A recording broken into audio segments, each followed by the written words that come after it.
احنا كتير، وما طلبش مننا المستحيل والله. ادانا النعم، ادانا عين ببلاش، وايد ببلاش، ولسان ببلاش، واذن ببلاش، وهيدة حلوه ببلاش، وايد نتحرك بها ببلاش، ورجل نمشي بها ببلاش، واداني مخ نفكر، بنعرف الطيب من الخبيث، نعرف الصح من الغلط. سبحان الله العظيم.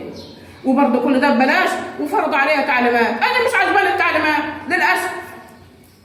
يبقى ما نزعلش بقى لما يحاسبني، لما نزعلش لما سبحانه وتعالى يحاسبني على النعم اللي هو اداها لي، وطلب مني بس مش كتير. ما قاليش ادفع كذا، نظير عينك، نظير ايدك، نظير رجلك، ما قاليش ادفع كذا. قال له يا عبدي لما تسمع الاذان قل الله اكبر، ما تبصش بعينك للحرام، ما تمدش ايدك للحرام، ما تمشيش للحرام. انا مش طالب منك المستحيل يا ابني، ما تسمعش غير اللي يرضيني. انت بقى ما التزمتش بده كله رغم اللي انا اديتهولك، يبقى يا عم ما تزعلش مني بقى. ما انا بقول لحضرتك، انت لو قلت لي هذا المكان المبني على العمدان اللي هو طلب ضريب ده انت بالك باسمك، انا كنت انا اوصل لك كل يوم ركعتين. ايوه، لان انا ما كنتش نمله، كنت ساكن بالايجار وبقى ملكي. ده انا ما نعرفش نشكره، ده تشكر على ايه؟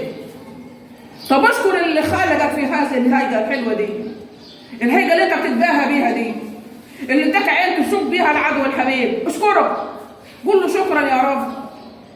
وعلمنا عليه الصلاه والسلام اننا لما نشوف حد مبتلى بمرض من الامراض نقول الحمد لله الذي عافاني مما ابتلى به غيري وجعلني من المسلمين من غير حول مني ولا قوه. ايوه، اداني النعم دي من غير حول مني ولا قوه.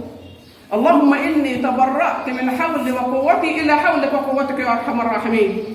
ايوه يا حبيبي، احمد الله سبحانه وتعالى احسن الخالقين اللي خلقنا في احسن خلقنا، صورنا في احسن صورنا سبحانه وتعالى.